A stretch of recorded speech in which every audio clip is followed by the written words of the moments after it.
எல்லாருக்கும் ஒரு கார் வாங்கணும் அப்படிங்கிறது ஒரு ஆசை. கடன் வாங்கியாவது ஒரு கார் வாங்கிடுறாங்க. பக்கத்து வீட்டுல கார் வச்சிருக்காங்கன்னு கார் வாங்குறாங்க. எல்லாரும் கார் வாங்கக்கூடிய ஒரு நிலையில தான் இருக்காங்களா? நீங்க புது கார் வாங்க போறீங்களா? உங்க சம்பளம் எவ்வளவு இருந்தா கார் வாங்கலாம்? இந்த மாதிரியான நிறைய கேள்விகள் மக்கள் மனசுல எப்பவும் இருந்துகிட்டே இருக்கு. யார் கார் வாங்கலாம்? நிறைய கருத்துக்கள் உளவிட்டு இருக்கக்கூடிய சூழ்நிலையில மாருதியினுடைய நிறுவன தலைவரும் ஒரு விஷயத்த சொல்லியிருக்காரு. அவர் என்ன சொல்லியிருக்காரு? கார் இண்டஸ்ட்ரி இப்ப எப்படி இருக்கு? எல்லாரும் இப்பவே கார் வாங்கலாமா இல்ல எலக்ட்ரிக் வெஹிக்கிள்காக வெயிட் பண்ணலாமா?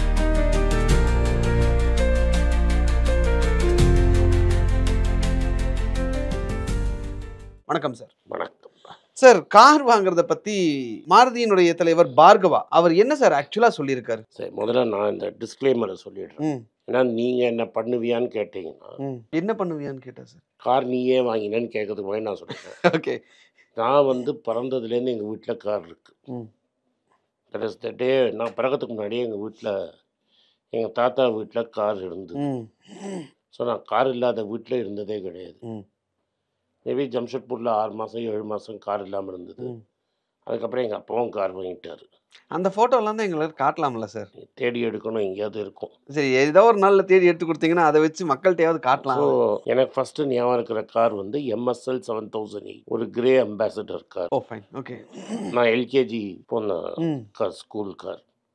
ஸோ எனக்கு ஞாபகம் தெரிஞ்சதுலேருந்து எங்கள் வீட்டில் கார் இருக்கிறதுனால இந்த advice is not for I am away from this advice. Okay sir. இதிலிருந்து ஒரே ஒரு விஷயம் மட்டும், எல்லாரும் காரை பற்றி சொல்லும்போது உங்கள் ஏஜ் இப்போ எங்கள் அப்பா எல்லாம் எடுத்துக்கிட்டோம்னா காரை பற்றி சொல்லும்போது முதல்ல அந்த நம்பரை தான் சொல்கிறீங்க. இன்றைக்கெல்லாம் எங்கள் வண்டியோட நம்பர் எங்களுக்கு என்னன்னே தெரியாது உண்மையிலேயே. ஆமாம், நீங்கள் டக்குன்னு அந்த நம்பரை சொல்லிவிட்டு அதுக்கப்புறம் தான் காருக்கே போகிறீங்க. இப்போ இருக்கிற கார் நம்பர் எனக்கு தெரியாது.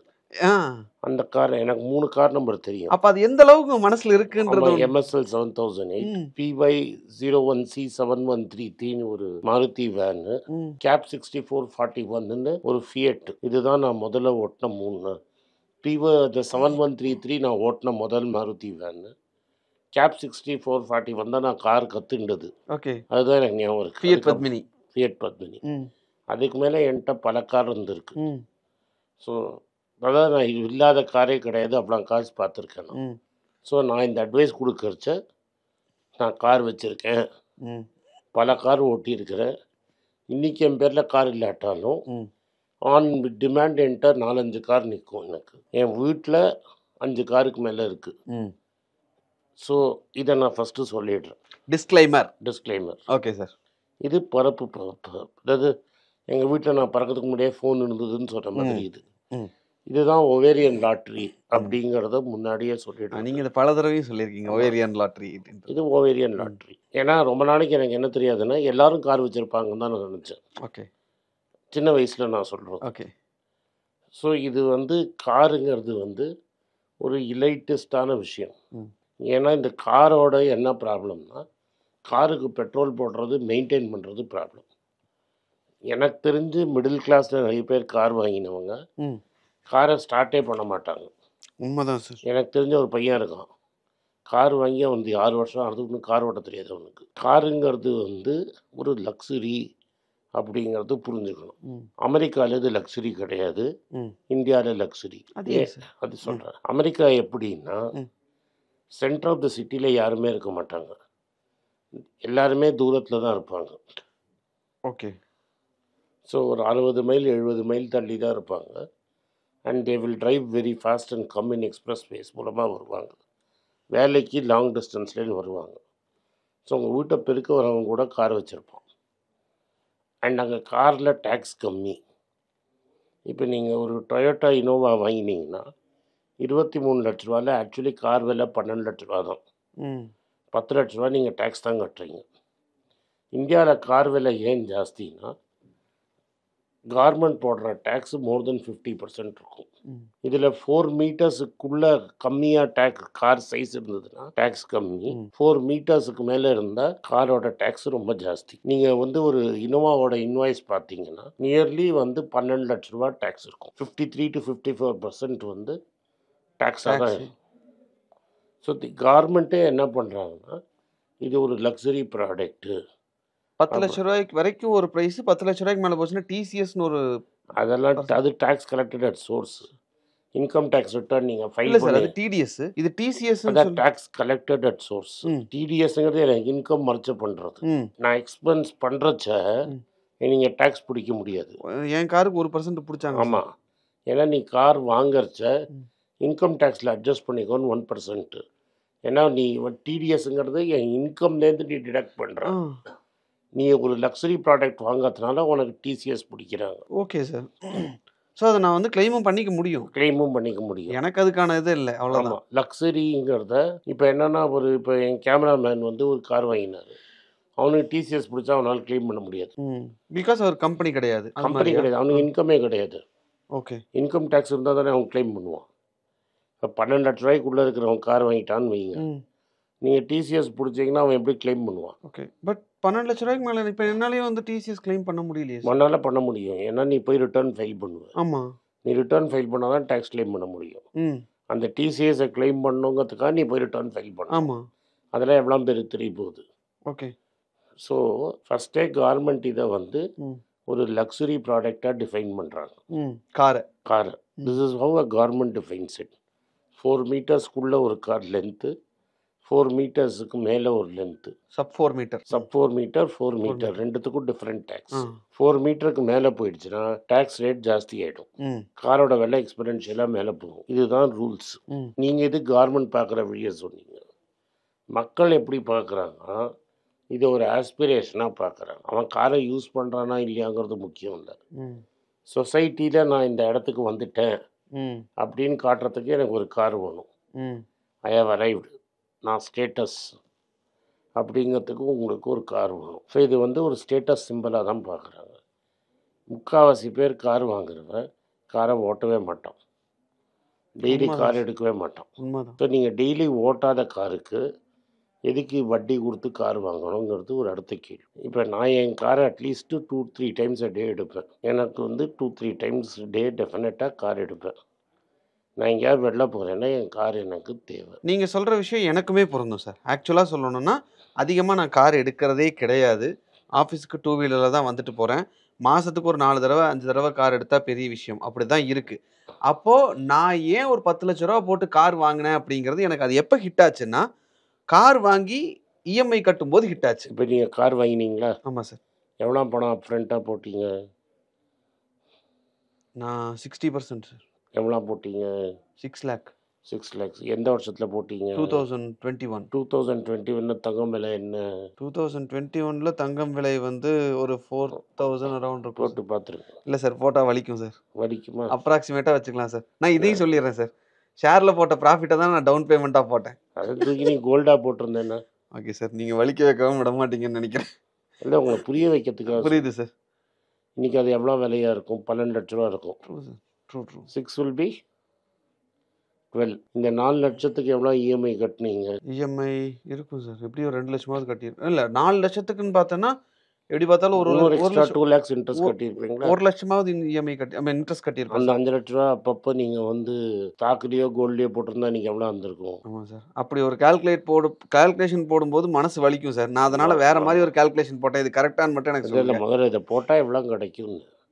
இன்றைக்கி அது வேறு லெவலில் இருந்திருக்கும் சார். நான் இன்றைக்கி ஆக்சுவலாக வந்து நீங்கள் சொல்கிற கணக்குக்கு பார்த்தா ஒரு 25 லட்ச ரூபா கையில் இருந்து தாராளமாக இருக்கும். எவ்வளோ இருந்திருக்கும்? 25 லட்ச ரூபா இருந்திருக்கும். இன்றைக்கி அந்த காரை கொடுத்தேன்னா எனக்கு 7 லட்ச ரூபா 8 லட்ச ரூபாய்க்கு வாங்குறதுக்கு கூட ஆள் கிடையாது. 25 லட்ச ரூபாவை நீங்கள் 7 லட்ச ரூபா மாற்றிருக்கீங்க கஷ்டப்பட்டு உண்மையிலே கஷ்டப்பட்டு மாற்றிருக்கேன் சார். ரைட்டாக?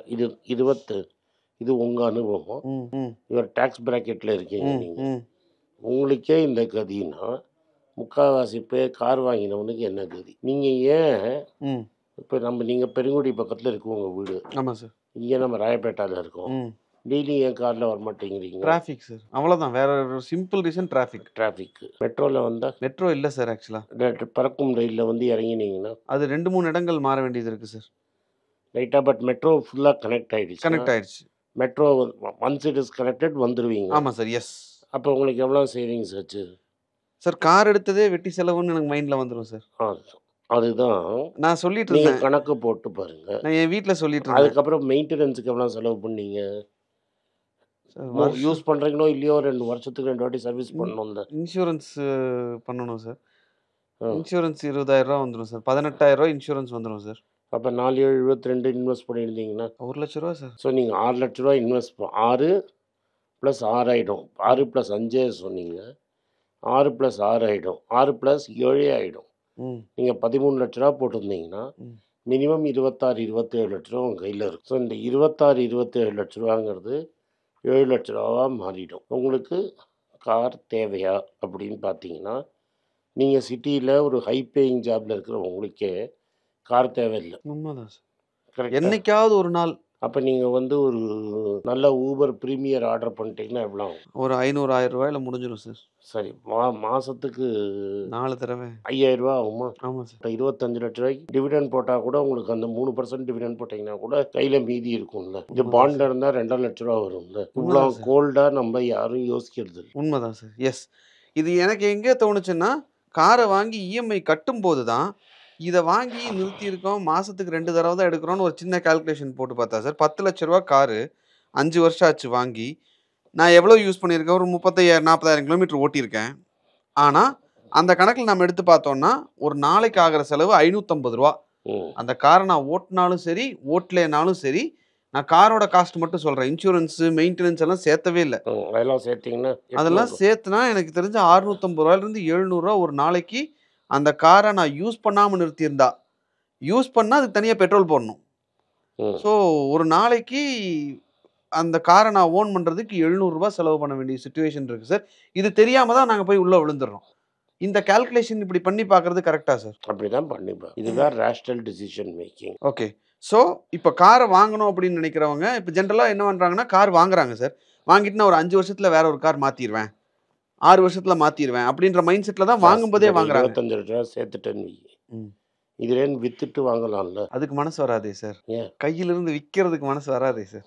அங்கே தானே பிரச்சனை. நீ ஷேரில் ப்ராஃபிட்டை தானே வாங்கியிருந்தேன். ஆமாம் சார். நான் அசல் ஐ மீன் அதில் என்ன ப்ராஃபிட் வந்ததோ அதை மட்டும் தான் நான் எடுத்து டவுன் பேமெண்ட் போட்டேன். என்ன சொல்கிறேன்னா, car is not a necessary. நீங்கள் வீடு வாங்குற மாதிரி தான் கார் வாங்குறீங்க. ஏன்னா உன் சொசைட்டியில் நான் வந்துட்டேன் அப்படின்னு நீங்கள் காட்டிக்கிறதுக்காக தான் கார். இல்லாட்டா உனக்கு கார் தேவையே கிடையாது. இதை பண்ணியிருந்தா நீங்கள் சொல்கிற மாதிரி ஹோண்டா சிட்டி கார் வாங்கினதுக்கு ஹோண்டாவில் இன்வெஸ்ட்மெண்ட் உட்காந்துருக்கலாம். நான் திரும்பி என்ன சொல்ல வரேன்னா, அமெரிக்காவில் வேறு சுச்சுவேஷன். வேறு கார் இல்லாமல் நீங்கள் சர்வைவே பண்ண முடியாது. இங்கே இருக்கிறது வேறு situation. Inside the city you cannot drive a car. உண்மைதான் சார். அதனால தான் நான் வந்து ஆப்ஷனே இல்லை, எனக்கு பைக்கில் வந்துட்டு போகிற மாதிரி சுச்சுவேஷன் தான் இருக்குது.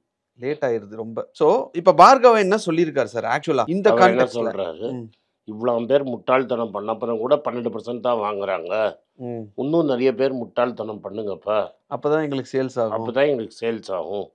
இந்த டாப் 12% வாங்கினவன்லாம் வாங்கிட்டான், இதுக்கு மேலே வாங்குறவன் இல்லை அப்படின்னு சொல்லி. ஸோ எங்ககிட்ட தான் பணம் இல்லைன்னு ஆயிடுச்சே சார், நாங்கள் எப்படி வாங்குறதுன்றது ஒன்று இருக்குல்ல. இது நான் ஆக்சுவல் சொல்லிட்டேன்.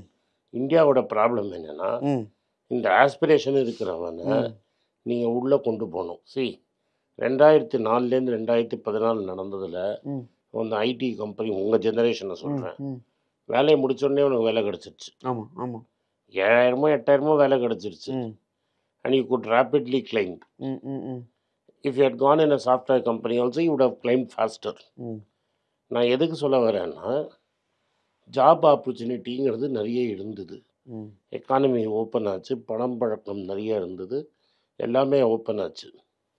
இப்போ அன்ஃபார்ச்சுனேட்லி இன்ஃப்ராஸ்ட்ரக்சர் புஷ்ஷு என்ன புஷ்ஷோ, டாப் 4-5 கம்பெனி தான் எல்லாமே பண்ணுறாங்க. இப்போ இருக்கிற ஒரு பெரிய கம்பெனி A1 எல்லா போர்ட்டும் ஏர்போர்ட்டும் அவங்களுக்கு தான் போகுது. அவர் டோட்டல் எம்ப்ளாயியே 36,000. TCS ஒரு கம்பெனி 6.5 லட்சம் பேர் இருக்காங்க. So unless you create jobs, people will not be able to by.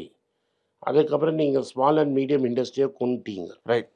நம்ம ஒரு எபிசோட் பண்ணுவோம் பள்ளிப்பாளையத்தை பற்றி. அவர் விட்டுறதை விட்டுருங்க, மில் ஓனர்ஸுக்கு விட்டுருங்க.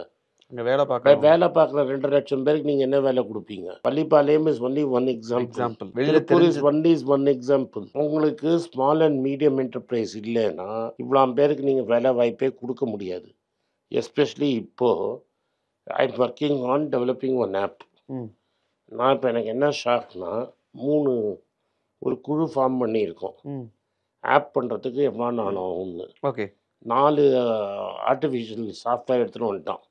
CTO, very talented man. 4 artificial எடுத்துகிட்டு வந்துட்டார் ரைட்டா. இந்த எந்த ஆர்டிஃபிஷியல் இன்டெலிஜென்ஸில் எந்த டூலில் போட்டால் அது வரும் அப்படின்னு. ஓகே. அவர் என்ன சொல்கிறேன்னா 1 இயர் ஆகும்னு நினச்சத 100 டேஸில் முடிச்சு நான் லான்ச் பண்ணி உங்கள் கையில் கொடுத்துட்றாங்க நான், with no programmer, artificial intelligence only using artificial intelligence. நீ பிஸ்னஸ் பிளான் எழுதி கொடு, நான் உனக்கு ஆப் தரேன். ஸோ உனக்கு டெஸ்டிங் அண்ட் பிஸ்னஸ் இன்ட்ரெஸ்ட் மட்டும்தான் போகணும், மற்றது எல்லாமே அது பண்ணிடும்.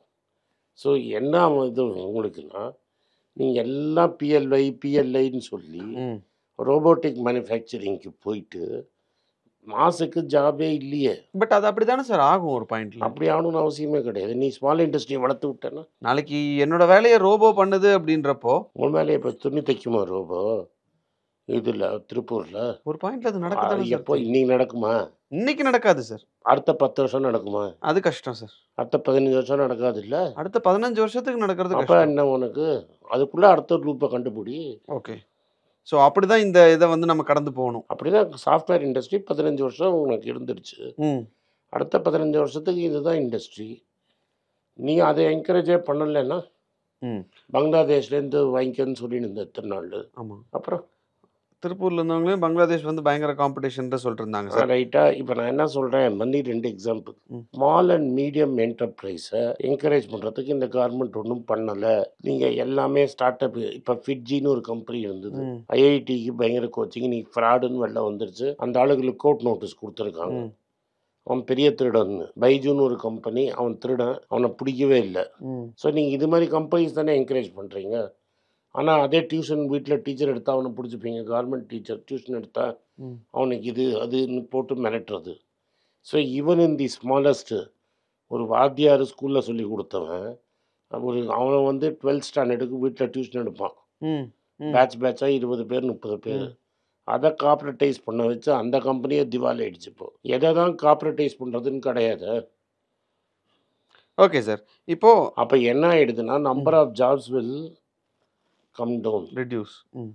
சரியா. எல்லாரும் திறமைசாலியாக இருக்க முடியாது, எல்லாரும் வந்து ஏஐக்கு ப்ராம்ப்ட் கொடுக்க முடியாது. அவன்லாம் என்ன ஆவான்னு கேட்குறவன். Okay sir. இப்போது இந்த காரோடைய சேல்ஸ் வந்து குறைஞ்சிருச்சு அப்படின்னு மிஸ்டர் பார்கவா சொல்கிறதுல 2 பாயிண்ட்டை நான் உங்ககிட்ட கேட்கணும்னு நினைக்கிறேன்.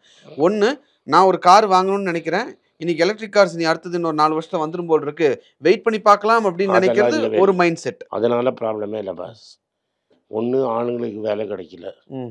2வது, முன்னாடி என்ன பண்ணிட்டு இருந்தாங்கன்னா, என்பிஎஃப்சிஸு அண்ட் சம் பேங்க்ஸு தாராளமாக லோன் கொடுத்துட்டு இருந்தாங்க. என் ஃப்ரெண்டுக்கு பெரம்பலூரில் ஒரு டீலர்ஷிப் இருக்குது, ஒரு கார் டீலர்ஷிப். Okay sir.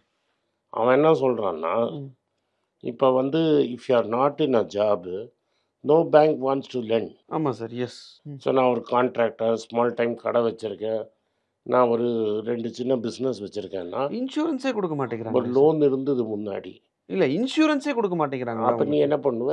ஏன்னா credit at the lower level bad ஆகி யார் கார் வாங்குறேன்னு வரானோ அவனுக்கு கடன் கொடுக்க முடியல. அதனால தான் இவங்களே வந்து என்பிஎஃப்சி ஃபார்ம் பண்ணி இவங்களே அப்படியே கடன் கொடுக்க முடியுமான்னு பார்க்குற அளவு போயிட்டாங்க. ஓகே. அந்த ஹீரோ ஃபினான்ஸ் அவங்கெல்லாம் இருக்கிறது எல்லாமே, பஜாஜ் ஃபைனான்ஸ் எல்லாமே. So basically what has happened is, lack of credit ஒரு ப்ராப்ளம், லேக் ஆஃப் எம்ப்ளாய்மெண்ட் ஒரு problem, lack of opportunity at the margins. First time car வாங்கினவனை பற்றி தான் அவர் பேசுகிறாரு. ஆமாம் ஆமாம். ஃபஸ்ட் டைம் கார் வாங்கினவன் எலக்ட்ரிக் காருக்கெல்லாம் வெயிட் பண்ண மாட்டான். அவன் இன்றைக்கி அவன் ஃப்ரெண்டை சொல்லுண்டே, நான் கார் வாங்கிட்டேன் பாடுறா, கருப்பு கலர் கார், சேப்பு கலர் கார், நான் ஜப்பான் கார் வாங்கிட்டேன், பிளடி நீ மாருதி வச்சிருக்கிறேன், ஜப்பான் கார் வச்சிருக்கிறேன் அப்படின்னு ஷோ காட்டணும். அவன்கிட்ட போய் ஏதோ 5 வருஷம் கழிச்சு எலக்ட்ரிக் கார் வரும்னு ஆசையை காட்டினான்னா. ஓகே. இன்னொரு இது பிரச்சனை வந்து, அப்போ மிஸ்டர் பார்கவா சொல்றதுல ஆட்டோமொபைல் இண்டஸ்ட்ரி அப்படிங்கிறது இன்னும் அந்த பீக் ஆல்மோஸ்ட் சேச்சுரேஷன் லெவல் வந்து கீழே விழப்போகுது அப்படின்னு புரிஞ்சுக்கலாமா? விழுந்துருச்சுங்கிறேன். போன ஒரு கோவிட் பீக்கை ஒன்றும் கிராஸ் பண்ணல. இப்படி சொல்லி அப்படி சொல்லி இங்கே நம்பர் சொல்ல, அப்படி மோட்டா கோவிட் 5 வருஷத்தில் நாமளாக டபுளாக ஆகணும் தான் நம்ம கணக்கு போடுவோம். ஸோ அன்றைக்கி 3 லட்சம் கார் விற்றுன்னு இருந்ததுன்னா இன்றைக்கி மாருதி 5 லட்சம் கார் விற்கணும். அன்றைக்கி 3 லட்சம் கார் விற்றுதுன்னா இன்றைக்கி 3,01,000 காரோ 2,95,000 அரௌண்ட் தட் ஃபிகர் மேலே கீழே போயின்னு இருக்கே தவிர சப்ஸ்டான்ஷியலாக 5 இயர்ஸில் க்ரோத்தே இல்லையே. Okay sir. இது வந்து அந்த ஸ்டாக்ஸில் எப்படி ஒரு தாக்கத்தை ஏற்படுத்தும் சார்? நான் நம்பி முதலீடு பண்ணுறேன், ஒரு நிறுவனம் நல்ல கம்பெனி அப்படின்னு முதலீடு ரொம்ப காஸ்ட்லி. ஸ்டாக் நான் ஜென்ரலா ஆட்டோமொபைல்னு கேக்குறேன். மாருதி ரொம்ப ஒன்னொன்னையும் தனித்தனியாக பாருங்கள். மாருதி ரொம்ப காஸ்ட்லி. மாருதி காஸ்ட்லிங்கிறதுனால நீங்கள் சுசுக்கியை ஜப்பானில் வாங்கலாம், இல்லை you can buy Toyota in Japan. ரெண்டுமே மாருதி கொடுத்துரும் உனக்கு. எப்படிங்கிறது இன்னொரு நாளைக்கு பேசலாம். Okay. Suzuki is largest share holder is Toyota. Suzuki is Maruti is largest share holder. So இங்கே காஸ்ட்லியாக மாத்தி நீ காஸ்ட்லியாக வாங்கிறதுக்கு பதில் சுசுக்கி வாங்கினா மாருதி வாங்கின மாதிரி. இது மாருதி முடிஞ்சிருச்சு. Tata Motors is very cheap, வாங்கிட்டே இருக்கலாம். இங்கே அடுத்தது என்ன car? Mahindra and Mahindra consider பண்ணலாம். இதில் என்ன ப்ராப்ளம்னா அதில் ஓவராக கடன் இருக்குது ஒன்று. ரெண்டாவது எல்லா பிஸ்னஸுமே இந்த மஹிந்திராவில் தான் இருக்குது. டெக் மஹிந்திராவும் மஹிந்திரா ஃபைனான்ஸும் இங்கே தான். ஸோ அதோட ஹோல்டிங் கம்பெனி ப்ராப்ளமும் இருக்குது. So it has not become a separate company. Tata sons and Mahindra அந்த மாதிரி தான் நீங்கள் கம்பேர் பண்ணணும். டாடா மோட்டார்ஸ் இதையும் பண்ண முடியாது. டிவிஎஸ் மோட்டார்ஸ் வைர ஊசி, ஹீரோ மோட்டார்ஸ் கன்சிடர் பண்ணலாம், பஜாஜ் வைர ஊசி, இதான் கம்பெனி. ஐஷர் இஸ் வைர ஊசி. ஓகே சார், இதான் கம்பெனி, அவ்வளோதான். வெரி எக்ஸ்பென்சிவ், தொடராது. ஓகே சார், இப்போ நான் வந்து ஒரு காரோ இல்லை பைக்கோ வாங்கணும் அப்படின்னு நான் முடிவு பண்ணியிருக்கேன். நான் வாங்கணும்னு நினைக்கிறேன். உதாரணத்துக்கு ஒரு ஹீரோவில் ஒரு பைக் ஒன்று வாங்குறேன்னு நான் முடிவு பண்ணுறேன் சார். அந்த கம்பெனியோட அந்த நிறுவனத்துடைய பங்குகளிலேயே நான் முதலீடு பண்ணிக்கிட்டே வரேன்.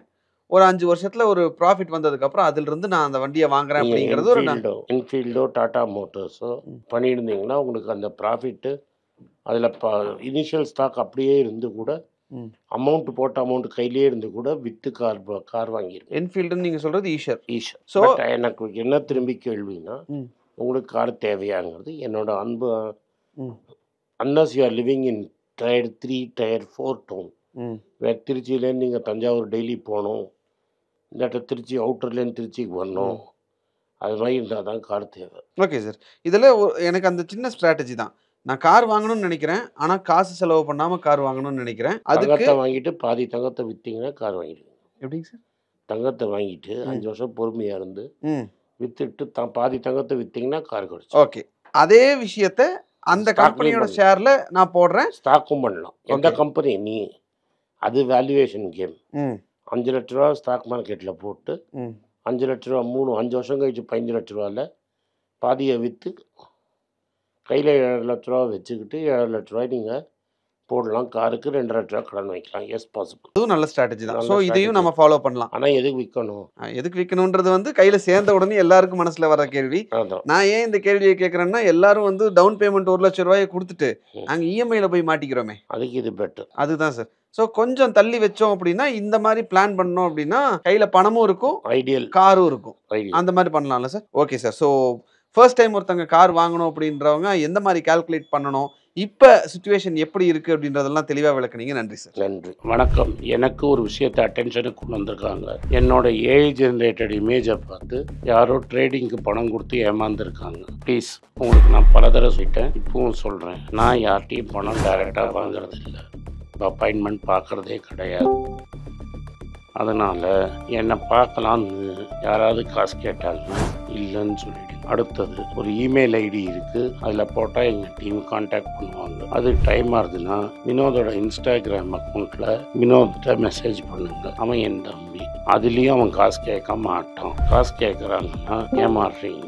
யார் என்ன சொன்னாலும் கம்பெனிக்கு செபி அல்லது ஐஆர்டிஏ அல்லது ஆர்பிஐ ரெஜிஸ்ட்ரேஷன் இருக்கணும். இந்த 3 ரெஜிஸ்ட்ரேஷன் ஏதாவது இருந்தால் தான் உங்களோட பணத்தை நீங்கள் கொடுக்கணும். நீங்கள் இன்கேஸ் ஆஃப் இன்சூரன்ஸ் டைரெக்டாக இன்சூரன்ஸ் கம்பெனிக்கு தான் கொடுக்கணும். இன்கேஸ் ஆஃப் ட்ரேடிங் நீங்களே புரோக்கர்கிட்ட போட்டு ட்ரேட் பண்ணணும். மியூச்சுவல் ஃபண்டும் கம்பெனிக்கு தான் கொடுக்கணும். த்ரூ எக்ஸ்சேஞ்சு நீங்கள் வாங்கிக்கலாம். இதெல்லாம் எதுக்கு நான் உங்களுக்கு சொல்கிறேன்னா, யாரையாவது சொல்கிறாங்கன்னு நம்பி ஏமாறாதீங்க. உங்களுக்காக நான் ட்ரேட் பண்ண முடியாது, அது இல்லீகல். நான் ட்ரேடும் பண்ணுறது கிடையாது.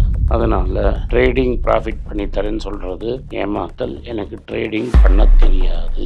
என் பேரை சொல்லி ட்ரேட் பண்ணி உங்களுக்கு ப்ராஃபிட் ஷேரிங்னா ஃப்ராடு, ஏமாற்றம். நான் யார்கிட்டையும் காசு கேட்கல, கேட்கவும் மாட்டேன்.